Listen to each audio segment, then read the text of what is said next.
আসসালামু আলাইকুম বন্ধুরা। আজকে আমি আপনাদের মাছের মাথা দিয়ে কলমি শাক রান্নার রেসিপি দেখাবো। প্রথমে কলমি শাকগুলো বেছে নিয়েছি, তারপর ঝুরি করে কেটে নেব। আপনারা চাইলে একটু বড় সাইজের করে কেটে নিতে পারেন, কিন্তু আমি ঝুরি করে কেটে নেব। আমি আজকে ঝুরি করে কেটে রান্না করব। আমি শাকটা ধুয়ে নিইনি, কাটার পরে পানি দিয়ে ধুয়ে নেব। আপনারা চাইলে আগে ধুয়ে নিতে পারেন, তাতে কোনো সমস্যা হবে না। এরপর আমি একটি পাত্রে মাছ দিয়ে দিয়েছি, হলুদ, শুকনো মরিচ, লবণ, আদা, রসুন সবকিছু মিশিয়ে সেদ্ধ করার জন্য বসিয়ে দিয়েছি। আমি এখানে কোনো তেল ব্যবহার করিনি। যে পর্যন্ত সেদ্ধ না হবে সে পর্যন্ত বসিয়ে রাখবো। দেখুন আমি ভালো করে কেটে ধুয়ে নিয়েছি এবং পানি ঝরিয়ে নিয়েছি, এরকম দেখাচ্ছে এখন। আপনারা চাইলে একটু বড় সাইজের করে রাখতে পারেন, সমস্যা হবে না। এখন আমি একটা পাত্রে এই শাকটা ভাপ দেওয়ার জন্য দিয়ে দিব। কাঁচামরিচ এবং পেঁয়াজ দিয়ে দিলাম। এর মধ্যে 1 চামচ লবণ অ্যাড করে নিব ভালো করে সিদ্ধ হওয়ার জন্য।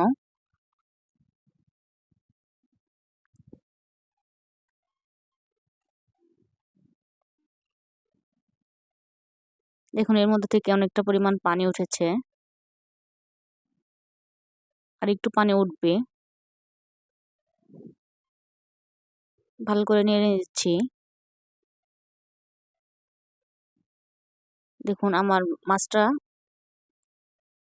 পানি শুকিয়ে নিয়েছি। এখন এই শাকের মধ্যে ওই মাছটা দিয়ে দিব,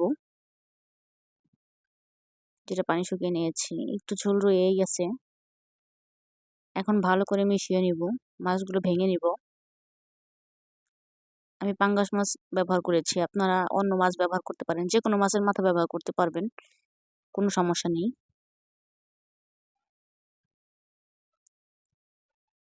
ভালো করে নেড়ে ভেঙে দিব মাছের মাথাগুলো, ভালো করে মিশিয়ে নিব।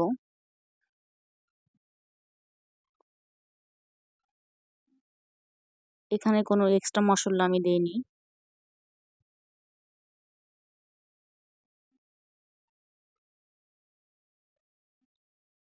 ভালো করে নেড়ে মিশিয়ে নিচ্ছি। দেখুন এরকম হয়েছে, ভাঙার পর অনেকটাই মিশে গিয়েছে এবং অনেকটা পরিমাণ পানি উঠেছে। এই পানিটা ভালো করে শুকিয়ে নিব।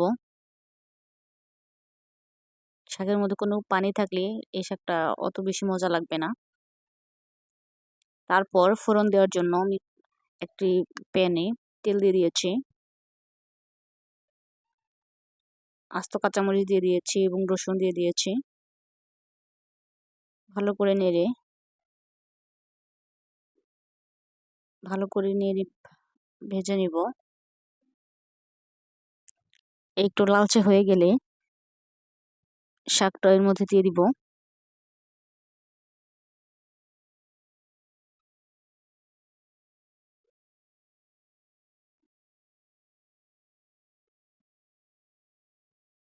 লালচে হয়ে গেছে।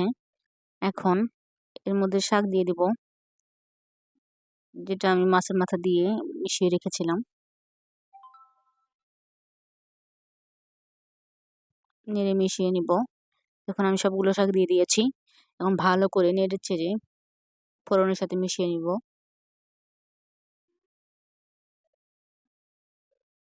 এখন এর মধ্যে যতটুকু পরিমাণ পানি আছে পানিটা শুকিয়ে নিব।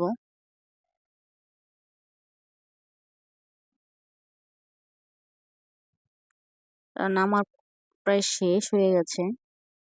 পানি পরিমাণটা নেই, এখন নামিয়ে নিব। এখন দেখুন আমি নামিয়ে নিয়েছি, কত সুন্দর দেখতে, লোভনীয় লাগছে। আপনারা বাসায় ট্রাই করতে পারেন। আমার ভিডিওটি যদি আপনাদের ভালো লেগে থাকে তাহলে চ্যানেলটি সাবস্ক্রাইব করে পাশে থাকুন।